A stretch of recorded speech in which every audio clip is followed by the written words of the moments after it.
Hi ಸ್ನೇಹಿತರೆ, ನಮಸ್ಕಾರ. ಎಲ್ಲ ಚೆನ್ನಾಗಿದ್ದೀರಾ? ಸ್ನೇಹಿತರೆ, ಇವತ್ತು ನಮ್ಮ ಶಾಪ್ಗೆ ಒಂದು ಫೋನ್ ಬಂದಿದೆ, Samsung Galaxy A71. So specially Samsung Galaxy A71 ಮಾಡಲು ಪ್ಯಾಟರ್ನ್ ಮತ್ತು FRP ಅನ್ಲಾಕ್ಗೆ ಬಂದರೆ, ಸೊ ಈ ವಿಡಿಯೋನ ನೋಡಿ. ಬೇರೆ ವಿಡಿಯೋ ಯಾವುದು ವರ್ಕ್ ಆಗಲ್ಲ. ಸೊ ಇದೆ 100% ವರ್ಕಿಂಗ್ ವಿಡಿಯೋ. ಸೊ ಫಸ್ಟು ನಾವು ಪ್ಯಾಟ್ರನ್ನ ರಿಮೂವ್ ಮಾಡೋಣ, ನಂತರ ನಾವು FRPನ ರಿಮೂವ್ ಮಾಡೋಣ. ಸೊ ಪ್ಯಾಟ್ರನ್ ರಿಮೂವ್ ಮಾಡಬೇಕಂದ್ರೆ ಫಸ್ಟ್ ಸ್ಟೆಪ್ ಏನಪ್ಪ ಅಂದರೆ, ಕಂಪ್ಯೂಟ್ರಿಂದ ಫೋನ್ಗೆ USB ಕೇಬಲ್ನ ಕನೆಕ್ಟ್ ಮಾಡಿಬಿಟ್ಟು ವಾಲ್ಯೂಮ್ ಡೌನ್ ಮತ್ತು ಪವರ್ ಬಟನ್ ಎರಡು ಪ್ರೆಸ್ ಮಾಡಿ 7 ಸೆಕೆಂಡ್ಸ್ ಪ್ರೆಸ್ ಮಾಡಿ ಇಟ್ಕೊಂಡ್ರೆ ಫೋನ್ ಅನ್ನೋದು ಸ್ವಿಚ್ ಆಫ್ ಆಗುತ್ತೆ. ಓಕೆನಾ? ಸ್ವಿಚ್ ಆಫ್ ಆಗಿದ ನಂತರ ಇಮಿಡಿಯೇಟ್ ನಾವೇನು ಮಾಡಬೇಕಂದ್ರೆ, ನೋಡಿ ಸ್ವಿಚ್ ಆಫ್ ಆಯಿತು, ಇಮಿಡಿಯೇಟ್ ನಾವು ವಾಲ್ಯೂಮ್ ಅಪ್ ಬಟನ್ನು ಮತ್ತು ಪವರ್ ಬಟನ್ ಎರಡು ಪ್ರೆಸ್ ಮಾಡಿ ಇಟ್ಕೊಬೇಕಾಗುತ್ತೆ. ನಂತರ ಪವರ್ ಬಟನ್ ಬಿಟ್ಬಿಟ್ರೆ ನಮಗೆ ವಾಲ್ಯೂಮ್ ಅಪ್ ಬಟನ್ ಇಟ್ಕೊಂಡಿರಬೇಕು. ಸೊ ಈಗ ಈ ಫೋನ್ ಅನ್ನೋದು ರಿಕವರಿ ಮೋಡ್ಗೆ ಹೋಗುತ್ತೆ. ಇಲ್ಲೇನಿಲ್ಲಪ್ಪ, ಸಿಂಪಲ್ ಸ್ಟೆಪ್ಪು. ಇಲ್ಲಿ ನೋಡಿ, ವೈಪ್ ಡಾಟಾ ಫ್ಯಾಕ್ಟರಿ ರೀಸೆಟ್ ಅಂತಿರುತ್ತೆ ಆಪ್ಷನ್ನು. ನೋಡು, ಅದನ್ನು ಸೆಲೆಕ್ಟ್ ಮಾಡಿಬಿಟ್ಟು ಪವರ್ ಬಟನ್ನ ಪ್ರೆಸ್ ಮಾಡಿದ್ರೆ ನಮಗೆ ಫೋನ್ ಅನ್ನೋದು ಡಾಟಾ ಅನ್ನೋದು ಕಂಪ್ಲೀಟಾಗಿ ಎರೇಸ್ ಆಗುತ್ತೆ. ಇದ್ರ ಜೊತೆಗೆ ನಮಗೆ ಪ್ಯಾಟರ್ನ್ ಅನ್ನೋದು ರಿಮೂವ್ ಆಗುತ್ತೆ. ಬಟ್ FRP ಜಿಮೇಲ್ ಅಕೌಂಟ್ ಅನ್ನೋದು ರಿಮೂವ್ ಆಗಿರಲ್ಲ. ಓಕೆ, ಸೊ FRP ರಿಮೂವ್ ಮಾಡೋದು ತುಂಬ ಇಂಪಾರ್ಟೆಂಟ್ ಸ್ಟೆಪ್ ಆಗುತ್ತೆ. ಓಕೆನಾ? ಈಗೆಲ್ಲ ಲೇಟೆಸ್ಟ್ ಸೆಕ್ಯೂರಿಟಿ ಅಪ್ಡೇಟ್ ಇರುತ್ತೆ. ಇದು 2024 100% ಸೆಕ್ಯೂರಿಟಿ ಅಪ್ಡೇಟ್ ಇದೆ ಈ ಮಾಡಲ್ಗೆ. ಸೊ ಯಾವ ಬಿಟ್ಟು ಯಾವ ಬೈನರಿ ಯಾವ ವರ್ಷನ್ ಅನ್ನೋದು ಇಂಪಾರ್ಟೆಂಟ್ ಆಗುತ್ತೆ ನಾವು FRP ರಿಮೂವ್ ಮಾಡೋಕ್ಕೆ. ನೋಡಿ, ಒಂದು ಇಮೇಜಲ್ಲಿ ನಿಮಗೆ ತೋರಿಸ್ತಾ ಇದ್ದೀನಿ. ಇದು ಬಿಟ್ ಬಿ ಇದೆ.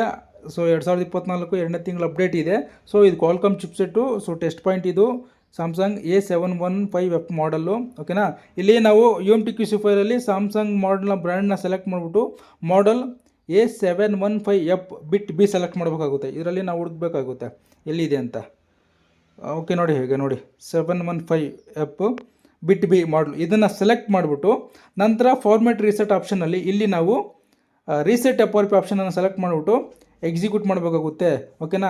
ನಾವು ತೋರಿಸಿದ್ನಲ್ಲ ಇಮೇಜಲ್ಲಿ, ಆ ಎರಡು ಟೆಸ್ಟ್ ಪಾಯಿಂಟ್ನ ಶಾರ್ಟ್ ಮಾಡಿಬಿಟ್ಟು USB ಕೇಬಲಿಂದ ಕನೆಕ್ಟ್ ಮಾಡಿಬಿಟ್ಟು ನಾವು ಎಕ್ಸಿಕ್ಯೂಟ್ ಕೊಟ್ಟರೆ ಸೊ FRP ಅನ್ನೋದು ಕಂಪ್ಲೀಟಾಗಿ ನಮಗೆ ರಿಮೂವ್ ಆಗುತ್ತೆ. ಇದು 100% ಸಕ್ಸಸ್ಫುಲ್ ವಿಡಿಯೋ. ಸೊ ತುಂಬ ಜನ ಸ್ಯಾಮ್ಸಂಗ್ FW ಟೂಲ್ನ ಯೂಸ್ ಮಾಡಿಕೊಂಡು FRPನ ಅನ್ಲಾಕ್ ಮಾಡೋ ವೀಡಿಯೋಸ್ ಯೂಟ್ಯೂಬಲ್ಲಿ ಹಾಕಿದ್ದಾರೆ. ಮತ್ತು UMT ಸ್ಯಾಮ್ಸಂಗ್ ಟೂಲ್ನ ಯೂಸ್ ಮಾಡಿಕೊಂಡು ADB ಎನೇಬಲ್ ಮಾಡಿಕೊಂಡು FRPನ ಅನ್ಲಾಕ್ ಮಾಡೋ ವೀಡಿಯೋಸ್ ಕೂಡ ಯೂಟ್ಯೂಬಲ್ಲಿ ಹಾಕಿದ್ದಾರೆ. ಸೊ ನಿಮ್ಗೆ ಇದು ಯಾವುದು ವರ್ಕ್ ಆಗಲ್ಲ, ಯಾಕಂದರೆ ಇದು ಎಕ್ಸನೋಸ್ CPU ಅಲ್ಲ, ಇದು ಕ್ವಾಲ್ಕಾಮ್ ಚಿಪ್ ಸೆಟ್ ಆಗಿರುತ್ತೆ. ಸೊ ಅದನ್ನೆಲ್ಲ ನೀವು ಟ್ರೈ ಮಾಡಿ ತುಂಬ ಟೈಮ್ ವೇಸ್ಟ್ ಮಾಡ್ಕೊಳಕ್ಕೆ ಹೋಗ್ಬೇಡ್ರಿ. ಸ್ನೇಹಿತರೆ, ಇಲ್ಲಿ ನೀವು ಒಂದು ಎರರ್ನ ಫೇಸ್ ಮಾಡ್ತೀರಾ ಪ್ರತಿಯೊಬ್ಬರೂ. Almost resetting FRP lock failed using patch method done ಅಂತ ಬಂತು. ಸೊ ಇಲ್ಲಿ ರೀಸೆಟ್ಟಿಂಗ್ FRP ಲಾಕ್ ಫೈಲ್ಡ್ ಅಂತ ಬಂತು ಅಂದ್ಬಿಟ್ಟು ನೀವು ತಲೆ ಕೆಡ್ಸ್ಕೊಳಕ್ಕೆ ಹೋಗ್ಬೇಡ್ರಿ. FRP ಲಾಕ್ 100% ನಿಮಗೆ ಅನ್ಲಾಕ್ ಆಗಿದೆ. ವಿಡಿಯೋ ಕೊನೆವರೆಗೂ ನೋಡ್ರಿ, ನಿಮಗೆ ಅರ್ಥ ಆಗುತ್ತೆ. ಸೊ 2024 ಸೆಕ್ಯೂರಿಟಿ ಅಪ್ಡೇಟಲ್ಲಿ ನಿಮಗೆ ಯಾವುದೇ ಫೋನ್ಸು ಅನ್ಲಾಕ್ ಮಾಡೋದು ತುಂಬ ಕಷ್ಟ ಇದೆ. ಸೊ ನಾರ್ಮಲ್ ಟೂಲ್ಸಲ್ಲಿ ನೀವು ಮಾಡೋಕ್ಕಾಗಲ್ಲ. ಚಿಮೆರಾ ಟೂಲ್ಸು ಅಥವಾ ಈಸಿ ಜೆಟಾಕ್ ಬಾಕ್ಸ್ ಇಂಥ ದೊಡ್ಡ ದೊಡ್ಡ ಸಾಫ್ಟ್ವೇರಲ್ಲಿ ನೀವು ಯಾವುದೇ ಫೋನ್ನ ಬೇಕಾದ್ರೂ ಅನ್ಲಾಕ್ ಮಾಡ್ಬೋದು. ಬಟ್ ನಾರ್ಮಲ್ ಟೂಲ್ಸಲ್ಲಿ ಮಾಡೋಕ್ಕಾಗಲ್ಲ. ಸೊ ಈ ಮಾಡಲಿಗೆ ಸೊ UMTಯಲ್ಲಿ ನಿಮಗೆ ಸೊಲ್ಯೂಷನ್ ಕೊಟ್ಟಿದ್ದೀನಿ. ಬೇರೆ ಯಾರೂ ನಿಮಗೆ UMT ಡೊಂಗಲಲ್ಲಿ ಅನ್ಲಾಕಿಂಗ್ ಪ್ರೊಸೀಜರ್ ಯೂಟ್ಯೂಬಲ್ಲಿ ಹಾಕಿಲ್ಲ. ಸೊ ನಮ್ಮ ಸಬ್ಸ್ಕ್ರೈಬರ್ಗೋಸ್ಕರ ನಾನು ಹೊಸ ವೀಡಿಯೋಸ್ ಮಾಡ್ತಾನೆ ಇರ್ತೀನಿ. ಏನೇನು ಅಪ್ಡೇಟ್ ಆಗುತ್ತೋ ಸಾಫ್ಟ್ವೇರಲ್ಲಿ ಹಾರ್ಡ್ವೇರಲ್ಲಿ ನಾನು ಅಪ್ಡೇಟ್ ಮಾಡ್ತಾನೆ ಇರ್ತೀನಿ.